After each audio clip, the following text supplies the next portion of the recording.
찬양대에 찬양 다시 한번 감사를 드립니다. 마스크를 끼고 찬양을 한다는 것이 얼마나 영광인지 되게 힘들 것으로 짐작해 볼 수 있습니다. 그래도 매주 이렇게 수고해 주셔서 얼마나 감사한지 모르겠습니다. 우리가 이제 세 번째, 네 번째 주, 특별히 이제 오늘은 대림절 네 번째 주를 맞이합니다. 첫 번째 주, 두 번째 주, 세 번째 주, 네 번째 주가 이제 지나면 금주 주말에 성탄절을 우리가 맞이하고 또 새해를 맞이한 그런 시점이 있습니다. 이 시간쯤 되면 언제나 우리에게 생각한 여러 가지 예상하는 즐거운 축제 또는 기다림의 축제가 있는데 작년 그리고 올해는 너무 쓸쓸하기도 합니다. 제가 이제 한 학기 동안 학생들을 하고 신대원은 우리가 비대면을 하는데 학부생들은 일부 대면으로 수업하는데 15주 동안 수업을 하지만 누가 누군 줄을 모르는, 전부 이제 마스크를 쓰고 있으니까 눈빛으로만 알지 참 어려운 한 해를 또 우리가 보냅니다. 그런데 이 어려운 시기일수록 아드벤트라는 말 있죠. 이제 라틴어로는 투라는 아드하, 베닐이라는 come to라는 말입니다. 이게 오신다는 것이죠. 주께서 우리에게 오신다는 겁니다. 우리가 주님께 가지는 않아요. 이미 에덴 동산 이후에 하나님과 관계가 깨어져 버린 이 세상 속에서 하나님이 오시지 아니하면 안 되는 그런 세상에 우리가 살고 있는데 그가 친히 오시겠다고 하고 또 그 일을 우리가 실천해 주셨을 뿐만 아니라 실행해 주셨을 뿐만 아니라 또 오시겠다고 약속해 주신 그날입니다. 그 마지막 날 우리가 예수님을 이제 기다리는 생각들을 같이 나눕니다. 그런데 이제 세상을 다시 한번 우리가 주목해 보면 이 기다림의 이 축제 시간에 코로나가 너무나 만연되어 있다는 생각이 들리는 소식들이 압박이 옵니다. 새로운 변이가 발생하고 다시금 더 극도로 공황 상태에 우리 모두가 이제 빠져버렸습니다. 하루에 이제 7,000명이 넘어서 곧 10,000명이 된다고 하죠. 들리기만 해도 아주 끔찍합니다. 주변에서 벌써 막 밀려옵니다. 이것도 고통스러운데 아이들이 더 이렇게 고통스러운 모습을 보니까 더 힘들기도 합니다. 한반에 아이들이 한 아이라도 확진이 되면 그 모든 아이들이 또 학교를 가지 못하고 그 학년이 가지 못하고 이런 모습을 보면 고령층도 위험하지만 아이들의 모습들을 보면 더 안타깝기도 합니다. 매일 코로나 소식을 접하면서 많은 사람들이 이제 불안에 떨고 있죠. 매우 심각한 상황이기도 합니다. 제가 우연히 영상을 한 편 봤는데요. 어떤 노 교수님이 본 자기의 이야기입니다. 되게 마음이 짠한 이야기였어요. 어떤 이야기냐면 자기 동료 교수님이 있는데 은퇴한 교수예요. 지금 손자 보는 재미로 막 살고 있는 이야기인데 어느 날 그 손자를 딱 안고 있는데 그 손자 얼굴이 보이지 않는 거예요. 왜냐하면 마스크를 끼고 있는 거예요. 손자와 자기가 보면서 서로 할아버지도 마스크를 끼고 아이도 마스크를 끼는 모습을 보면서 너무 갑자기 막 벅차오르는 슬픔이 생겨서 울었다고 합니다. 그 이야기를 이제 그 교수님한테 하고 그분이 그 이야기를 하는 걸 제가 이제 들었습니다. 아이의 웃는 모습을 봐야 되는데 마스크를 끼고 있으니 얼마나 안타깝습니까? 손자는 할아버지의 모습을 봐야 하는데 보지 못하니 얼마나 안타까웠겠습니까? 그래서 이제 이 할아버지가 그 아이를 보면서 용서를 빌었다고 합니다.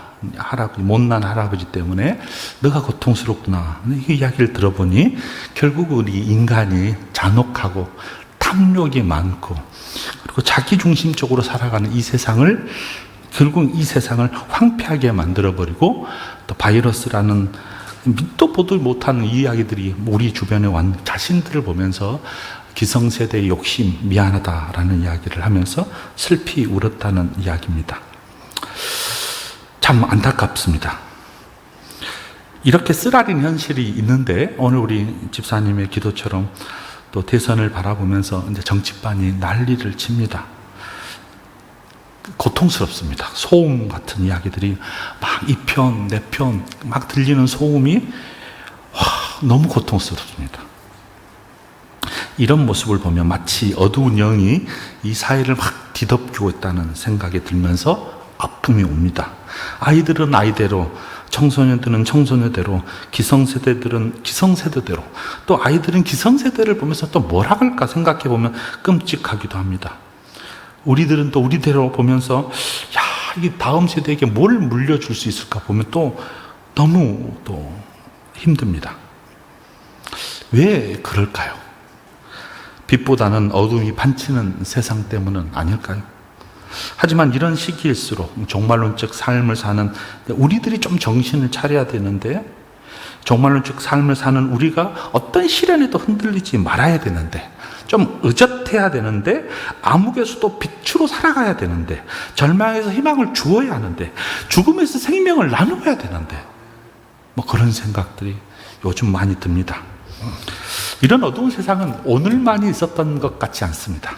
인류의 역사 가운데 수없이 반복되면서 일어났죠. 2000년 전 이스라엘에서도 로마의 압제 때문에 고통당한 이스라엘 백성들, 주변 많은 압제당했던 사람들도 있습니다. 그럼에도 자신들의 고통을 해결해 주실 메시아를 기다렸던 사람들, 그리스도가 오실 것을 고대했던 사람들, 언젠가는 반드시 그가 오셔서 우리의 고통과 아픔을 해결해 주실 것이라고 기다렸던 그들, 오시지 않지, 모든 시간이 너무너무 지체되자 이 기다림에 목말라 버린 사람들, 그 사람들의 이야기가 누가복음 1장의 이야기입니다. 그때 이 기다림의 징조가 좀 보였던 것 같습니다. 그 징조는 두 부부의 이야기로부터 시작됩니다. 누가복음 1장에 보면 사가랴 제사장이라는 것과 그 아내 엘리사벳, 그리고 마리아와 요셉, 이 두 가정이 쫙 나오는데, 이 두 가정 역시 목마름에 지쳐 있었던 사람입니다. 하지만 이 목마름에 지쳐 있었던 사람들 중에서도 여전히 이 두 부부는 그 목마름에도 붙잡고 있었던 것이 있었는데, 1장 6절에 보면 하나님 앞에 의인이었고 흠없는 자라고 지칭한 것을 보면 그 목마름 가운데서도 하나님을 막 붙잡고 하나님 앞에서 바로 설기를 몸부림쳤던 사람, 그리고 적어도 흠없이 살려고 애썼던 사람인 것 같습니다. 하나님 앞에 의인이고 흠없는 사람, 이 땅에 살면서 고통 없을 것 같잖아요. 이 정도 되면 아주 룰루랄라 해야 되잖아요. 이 정도 되면 늘 평안해야 되잖아요. 하나님의 사랑을 받으면 만사가 형통한다고 했는데, 흠없고 의인인 그에게도 여전히 어두움, 아픔은 존재했던 것 같습니다. 그 아픔이 뭐냐면 바로 자녀 없음입니다. 아이 없음입니다. 그들 부부는 평생 소원이 하나 있었어요. 아이 갖고 싶은 것. 아이가 있었으면 하나님, 이 목마름은 어느 정도 해결될 것 같은데 아이를 주지 않으니 얼마나 힘이 들었겠어요?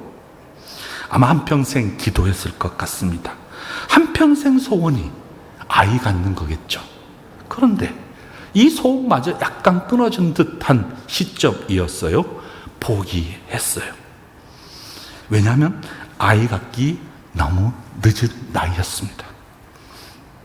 그때, 포기한 그때, 도저히 자신을 보면서 해결할 수 없는 그때, 천사가 나타나서 말을 걸어줍니다. 너에게 아이가 낳겠다는 거예요? 너는 출생할 수 있다는 거예요. 아니, 한밤중에 홍두깨지 자신에게 무슨 아이가 출생할 수 있단 말입니까? 우리 나이 보세요. 소망의 줄 끊어졌어요. 자신들의 삶에서 아이를 출산할 수 있는 것 한 번도 상상해 보지 못했어요. 임신 소식 믿어지지가 않았어요. 막상 이 소식을 탁 듣니 겁이 났어요. 숨이 탁 막힌 것 같습니다. 상상하지 못한 일이 벌어지면 숨이 막히잖아요. 우리도 답답해지잖아요. 두려워지잖아요. 천사가 이 이야기를 하자 사가랴 선지자의 반응은 뭔지 아세요? 두려워하니라. 두려워하니라. 충격받았다는 말이에요. 너무 충격적인 이야기를 하니까 갑자기 두려움이 막 몰려오는 거예요. 13절 보십시오. 너의 간구함을 들었으니 내 아내 엘리사벳이 내게 아들을 낳아 주리니 그 이름을 요한이라 하라. 상상을 초월한 이야기를 해주는 거예요. 내 소리를 듣고 있었다는 거예요. 너는 포기할지 모르지만 나는 내 기도를 듣고 있었다는 거예요. 내 아내 엘리사벳이 아이를 낳아 주겠다는 거예요. 그리고 그 아이 이름을 요한이라고 불러라고 이야기합니다. 15절 보면 그 요한이 어떤 아이인지 딱 나와요. 모태로부터 성령이 충만함을 받았더라. 41절 보면 그의 어머니 엘리사벳 역시 성령에 충만하였더라. 사가리아도 엘리사벳도 심지어 모태에 있는 이 요한까지도 성령에 가득 찬 가정이었습니다. 어둡고 암흑의 시대에 살았던 그 모든 사람들과는 다르게 이 부부 안에, 이 가정 안에 성령의 씨앗이 싹이 텄던 것 같습니다. 자, 이 정도에서 이 두 부부를 이해할 수 있는데 또 다른 부부를 또 살펴보면 마리아가 등장하잖아요. 마리아 역시에게도 도저히 어려운 이상한 이야기를 하는데요. 천사가 그 마리아에게 이렇게 이야기하는 거예요. 28절 하나님의 은혜를 입은 자야 말하면서 35절 성령이 내게 임하시니 지극히 높은 이의 능력이 내가 임한다 라고 말하면서 하나님의 은혜를 내가 입을 것일 뿐만 아니라 성령이 가득 찬 자로서 능력을 발휘할 것이다, 능력이 임할 것이다 라고 하는 충격적인 이 이야기를 해주면서 하나님의 은혜를 받는 자가 어떤 모습인가를 딱 보여줍니다. 사랑하는 여러분, 하나님의 은혜는요 저와 여러분이 막 애쓴다고 임하지는 않아요. 저와 여러분이 뭐 뛰어난 재능이 있어서 철학적 도를 터득해서 수많은 고행을 해서 금식을 해서 하나님의 은혜가 주어진 것이 아니라 하나님이 주기로 결정하셔야 임합니다. 이것을 여러분, 그래서 하나님의 은혜가 필요한 거예요. 이 하나님의 은혜를 입은 이 마리아에게, 성령의 능력이 가득할 것이라고 말한 이 마리아에게 하나님께서 하늘문을 열어주시고 은혜의 빗줄기를 열어주시고, 자기가 잘나고 똑똑해서 부어준 것이 아니라 노력해서 부어준 것이 아니라 하나님께서 그 마리아에게 다가오심입니다. 이것이 아드벤트예요. 이 역사가 이 마리아에게 임하였습니다. 여러분, 은혜 받는 사람들이 이런 고백하잖아요. 은혜 충만한 사람들이 한 고백이 있어요. 주님 뜻대로 해주세요. 자신들의 상상을 뛰어넘어서 도대체 알 수 없는 일이 벌어진다는 이 사실 앞에서, 하나님의 능력 앞에서 하는 이야기가 있잖아요. 우리도 주님 말씀대로 해주시고 뜻대로 해주시옵소서. 마리아의 충격적인 사실 같습니다. 마리아도 이 이야기를 듣고 나니 흥분하지 아니할 수 없었고 심지어 두려워 떨 수밖에 없었습니다. 마리아는 이미 혼인도 하지 않은 나이에요. 엘리사벳과 전혀 다른 사원에 있는 이 사람이에요. 결혼하지 않았는데 임신하겠다는 이야기를 해주니 두렵고 떨릴 수밖에 없었어요.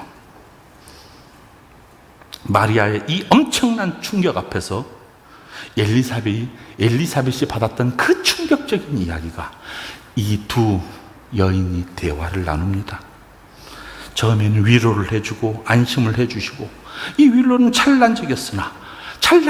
엘리사벳도 이야기합니다. 나도 이런 일이 있었어. 마리아야, 너도 가능할 거야 라고. 이 위로는 찰나적인 위로였어요.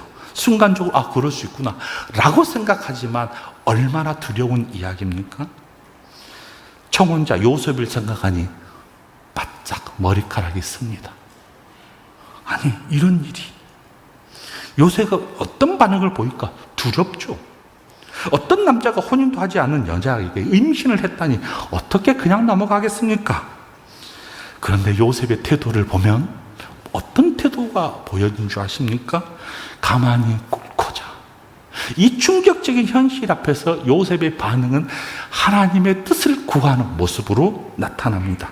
자신의 인생 속에서 어떤 일이 벌어질지도 전혀 모르는 그 엄청난 사건 앞에서 스스로 자문자답해보고 도대체 이 일이 왜 벌어진지를 두려워했지만 여전히 이 속에서 무슨 뜻이 있을 거야 라고 하면서 모든 것을 접어두고 기도하면서 주님의 뜻을 구하는 요셉의 모습 말입니다. 태도 말입니다. 성령의 사람 모습 같지 않아요? 아름다운 가족을 이루는 지혜로운 사람 같지 않아요? 어려움 앞에서도 기도하는 모습 보여주잖아요? 위기 앞에서 당황하지 않고 기도하면서 하나님의 뜻을 구하면서 물어보는 태도 말이에요. 저와 여러분이 어떤 위기 앞에서든지 다 우리가 위기 앞에 섭니다. 작게는 우리의 삶의 앞에서의 위기, 조금 우리 가정 앞에서의 벌어지는 일들, 또는 우리 강성교회 앞에서 벌어지는 일들, 이 나라와 이 민족에서 벌어지는 위기 앞에서 저와 여러분은 어떤 모습으로 주로 보입니까? 물론 서두에 말한 것처럼 막 답답하면서 어쩔 줄 모르는 모습들도 있어요. 들려오는 소리가 너무 고통스럽기도 해요. 그러나 이런 시기일수록, 이런 때일수록 좀 묵묵히 내공을 기르는, 내공이 있는 사람처럼 좀 의젓한 모습이 우리 안에 있었으면 얼마나 좋을까. 이 2022년, 21년의 마지막 끝자락을 가면서, 살아가면서 우리 안에 이런 의젓함이 좀 우리 안에 있었으면 얼마나 좋을까. 그런 생각도 해봅니다.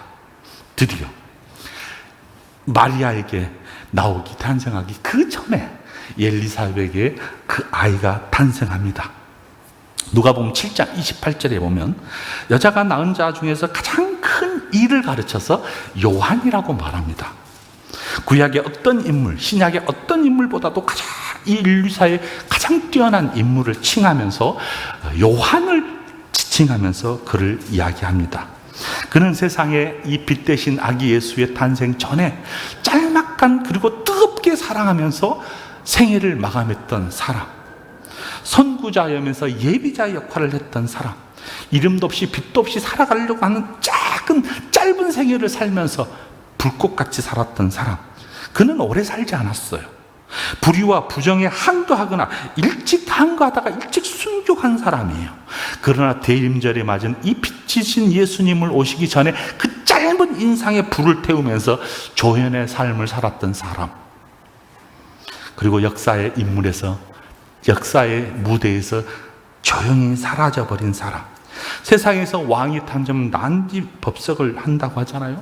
일국의 왕이, 일국의 공주가 결혼해도 난리를 친다는데, 인류의 왕이 출현하는 그 과정 속에서 세상의 왕이 레드카펫을 위에서 출현하여서 환호와 갈채를 받으면서 등장하고는 전혀 다른 모습으로 등장한 그 예수님을 위해서 묵묵하게 외쳤던 사람. 세인들의 눈에 감추었고 세상에 나타나지 않으면서도 그 길을 묵묵히 닦았던 사람, 세례 요한입니다. 이사야 선지자의 예언대로 외치는 자의 소리가 너희 광야에서 여호와께를 예비하라, 사막에서 우리 하나님의 대로를 평탄케 하라 라고 이 말씀에 응한 사람. 세상에 있어서 가장 행복한 사람이 누군가 생각해 보면 가치 있는 일에 봉사하는 사람이라고 말합니다. 가치 있는 사람의 가치 있는 일에 목숨을 던져버린 사람. 그가 얼마 소유했고 얼마나 높은 지위에 있고 얼마나 많은 권력 있고 그런 것이 아니라 정말 가치 있는 일에 몸을 던져버린 사람을 가르쳐서 우리는 위대한 사람이라고 말을 합니다.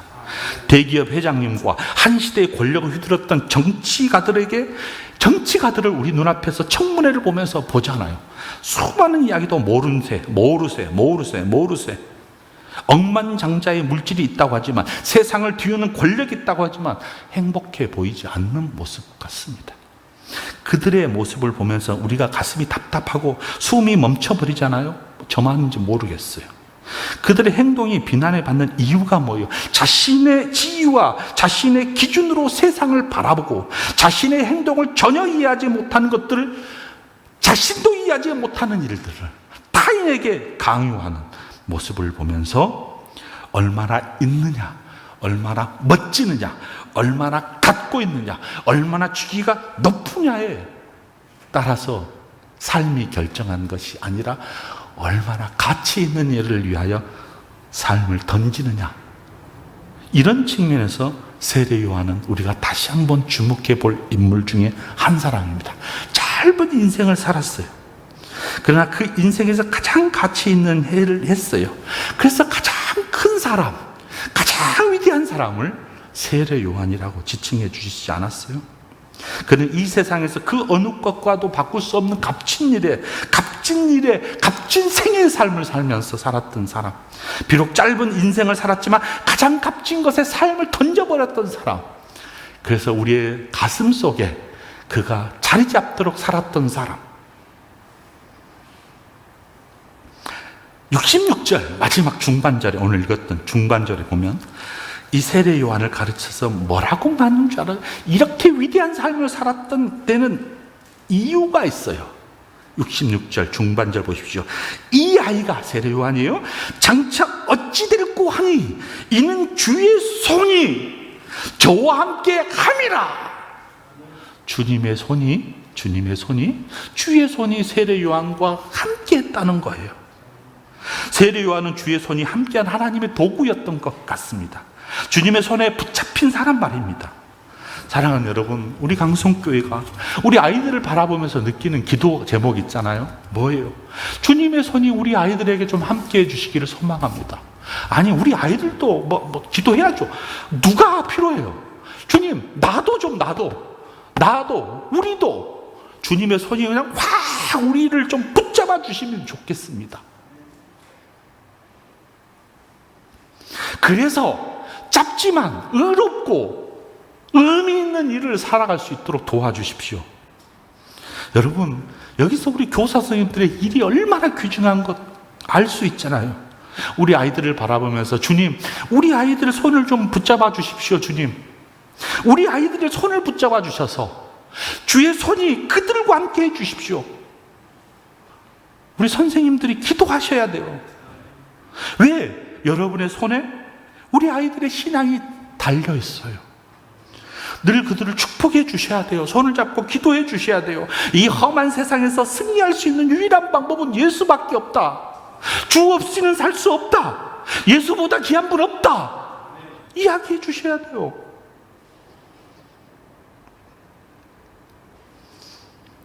이 세례 요한이 이 지상에서 주의 손을 붙잡고 살아갔던 사람, 마태복음 1장에 보면요, 그 사람의 삶의 모습을 이렇게 말씀해 주고 있습니다. 이 요한은 약태 털옷을 입고 허리에 가죽띠를 띠고 음식은 메뚜기와 석청을 먹더라. 어떤 것이 최고 가치 있고 귀중한가? 그러나 당시의 약털옷, 가죽띠, 메뚜기, 석청, 당시 종교 지도자들이 전혀 먹지 않았던 것이에요. 음식적으로 철저히 대조가 됐어요. 바리새인들과 서기관들과 제사장들은 화려한 음식, 화려한 의상, 화려한 의복을 입고 살았지만 요한이 입는 옷은 너주르기 옷이었고 전혀 그들과는 다른 모습으로 살았습니다. 이러한 그의 사람의 삶의 스타일을 보면서 우리가 도전을 받습니다. 멋진 것, 소유한 것, 귀한 것, 이렇게 안간힘을 쓰는 것이, 그런 것을 소유하고 싶어서 안간힘을 쓰는 것이 우리의 삶인데 전혀 그렇지 않은 것 같습니다. 요한은 그렇게 살았을 뿐만 아니라 선구적인 역할을 하셨어요. 자신의 삶과 자신의 사역과 자신의 위치에서 뭐라고 말한 줄 아십니까? 예수님에 향하여서 그는 흥해야겠고 나는 쇠하여야 되겠다 라고 너무 처절한 고백을 합니다. 그 어떤 경우를 할지라도 예수님이 영광을 받으셔야 되고 그 어떤 경우라도 예수님께서 등장하셔야 된다라는 사명을 가지고 살았던 사람입니다. 요한도 많은 기쁨과 함께 대림절에 태어났어요. 동시대에 살았어요. 그리고 짧지만은 불꽃 같은 인생을 살았습니다. 그러나 그가 한 고백, 흥하신 주님을 보고 싶은 그의 삶의 모습, 하나님의 거룩한 손에 붙잡혀서 살게 되기를 소망하는 그의 모습, 그래서 그는 약간 단순하고 겸손하고 솔직하고 자신의 신분을 망각하지 않고 살았던 인물. 세례 요한과는 대조적으로 예수님께서 이웃과 친척에 관심을 갖고 태어나지는 않았어요. 그러나 예수님이 성장하는 이 과정 속에서 역사의 무대에 등장하자 세례 요한은 불꽃처럼 그 역사를 사라지면서 예수님의 등장을 쫙 맞이하게 됩니다. 그리고 25일 날 예수님이 이 역사에 등장하신 거예요. 사랑하는 여러분, 우리는 세례 요한이 행했던 동일한 사역들을 가지고 있지는 않습니다. 대부분이. 그러나 우리 각자 요한처럼 우리를 부르시고 그리스도라는 이름을 부어주셨어요. 이 이름과 함께 하나님을 아버지라고 또 부르는 특권도 주셨어요. 새 생명으로 태어나도록 하나님께서 우리에게 간섭해 주셨어요. 세례 요한이 기다렸던 예수님이 어두운 세상의 빛으로 딱 오시면서 죽어가는 영혼을 살리기 위해서 생명을 허락해 주시면서 죽음 가운데 부활하셔서 승천하셔서 다시 오실 것이라는 기대하면서 이 대림의 마지막 절 아기 예수의 탄생을 기다리는 저와 여러분이 되어주셔서 예수님을 고대하고 기다리는 요한처럼 순종하면서 예수님의 오심을 기다리는 저와 여러분, 그리고 그를 바라보면서 영광과 찬양을 돌리는 저와 여러분이 되기를 주님의 이름으로 축복합니다. 아멘. 사랑하는 여러분, 대림절의 주인이신 아기 예수를 기다리는 심령으로 순종의 삶, 회개의 삶, 또 영광의 주님을 기다리는 저와 여러분이 되기를 소망하고, 예수님의 탄생을 기다리는 우리에게 주신 메시지, 예수님은 흥해야 되고 저와 여러분은 쇠하는 역사가 되기를 주님의 이름으로 축복합니다. 아멘. 우리 같이 찬양하고 싶은 찬양을 제가